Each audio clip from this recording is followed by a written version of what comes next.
Bismillahirrahmanirrahim. Assalamualaikum warahmatullahi wabarakatuh. Perkenalkan, saya Uni Pratiwi, dan pada kesempatan kali ini saya akan membacakan dua hadis pendek. Yang pertama tentang hadis tentang fitrah anak. A'udzubillahi minasyaitonirrajim. Bismillahirrahmanirrahim. An Abi Hurairah radhiyallahu anhu qala Rasulullah sallallahu alaihi wasallam, Kullu mauludin yuladu 'alal fitrah fa'abawahu yuhawidanihi aw yunasiranihi aw yumajisanihi.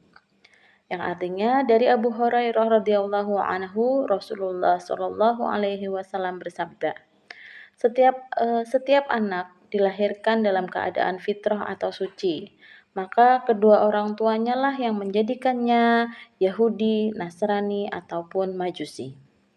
Dan sedikit menjelaskan tentang hadis tersebut, hadis tentang fitrah anak, bahwa setiap anak dilahirkan atas fitrah dan orang tuanya lah yang menjadikannya Yahudi, Nasrani, ataupun Majusi. Dan hadis ini menerangkan bahwa setiap anak lahir dengan fitrah, yaitu suci, bersih, dan memiliki potensi untuk menerima kebaikan dan iman kepada Allah.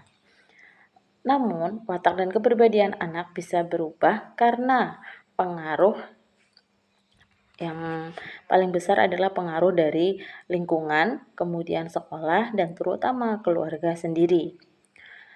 Dan tugas orang tua atau orang tua kita sebagai orang tua memiliki tanggung jawab yang sangat besar untuk membentuk akhlak dan kepribadian anak.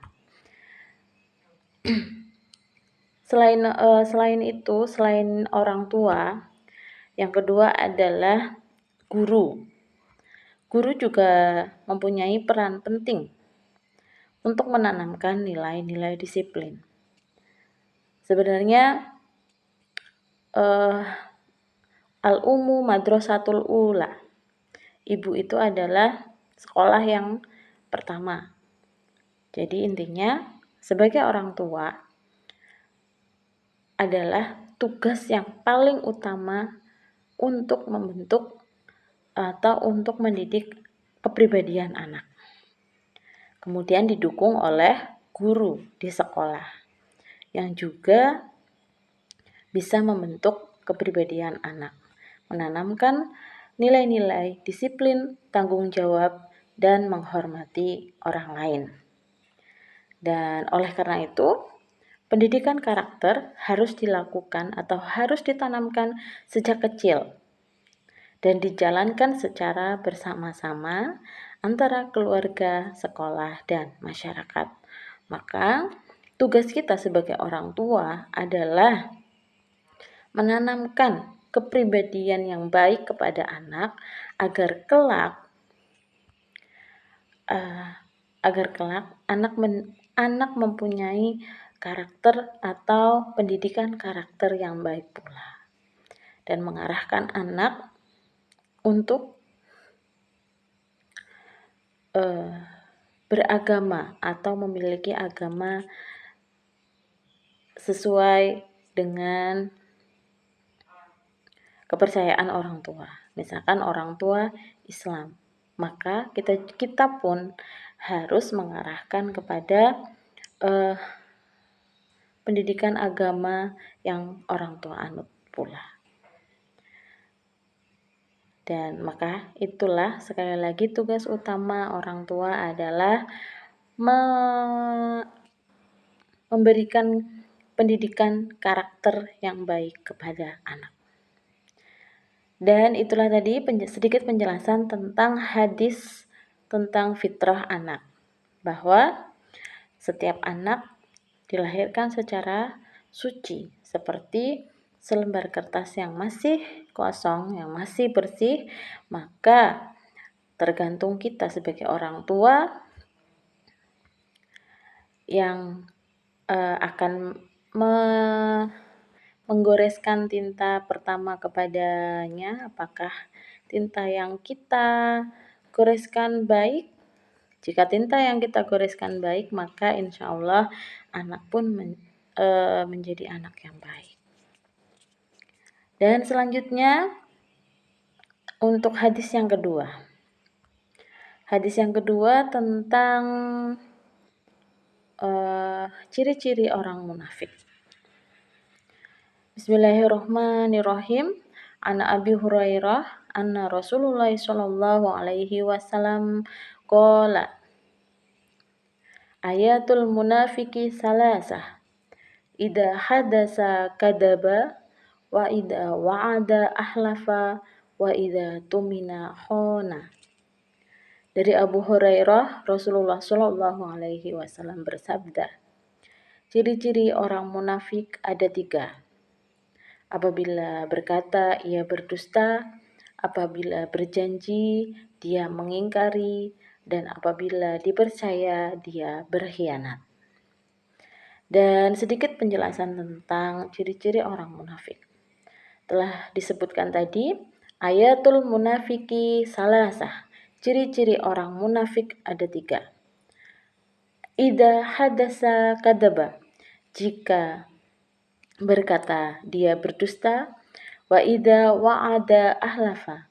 Apabila berjanji dia mengingkari.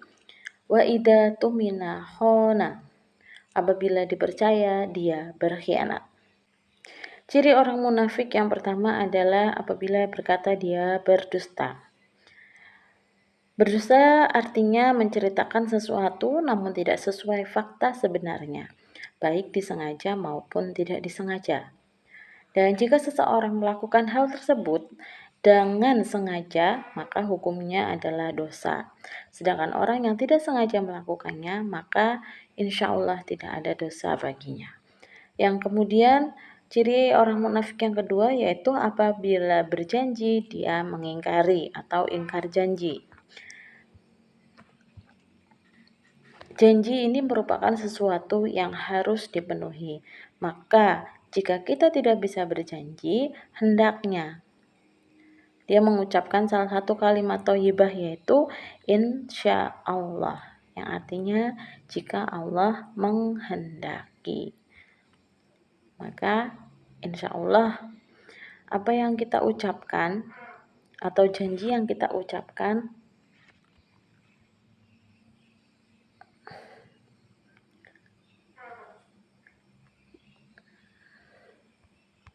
Kemudian ciri orang munafik yang ketiga, apabila dipercaya dia berkhianat.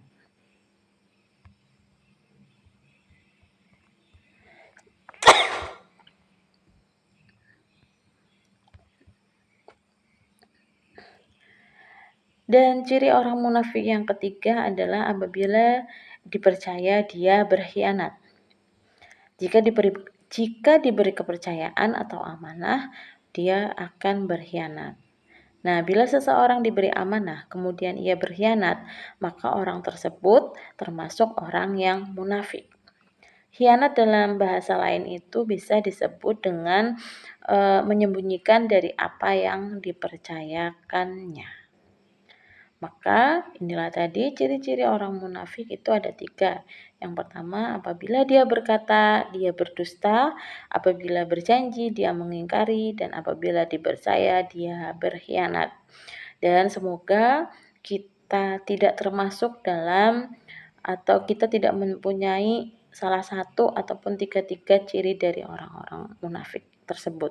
Semoga kita tetap dalam lindungan Allah dan senantiasa selalu diberikan petunjuk dalam langkah hidup kita.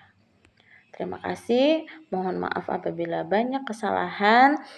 Jika terdapat kebenaran itu semata-mata datangnya dari Allah Subhanahu wa taala, dan apabila banyak kesalahan saya mohon maaf yang sebesar-besarnya. Sedikit penjelasan dari saya. Assalamualaikum warahmatullahi wabarakatuh.